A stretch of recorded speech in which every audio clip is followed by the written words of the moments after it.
rabbuma qodee walumaa. Barakallahu lakuma isaan lachanuu tokkuma rabbuma qodee walumaa.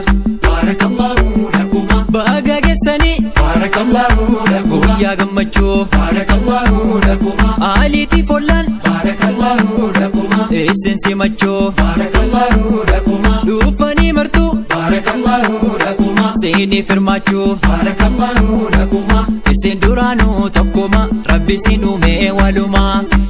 Barakallahu lakuma isaan lachanuu tokkuma rabbuma qodee walumaa.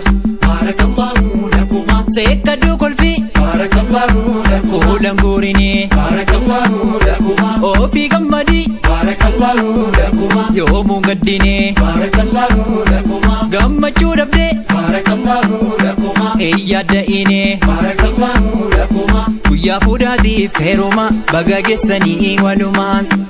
barakallahu lakuma isaan lachanuu tokkuma rabbuma qodee walumaa. Barakallahu lakuma hawwii bardheeraa barakallahu lakuma dhandhamtan har'aa barakallahu lakuma guyyaa isheen har'aa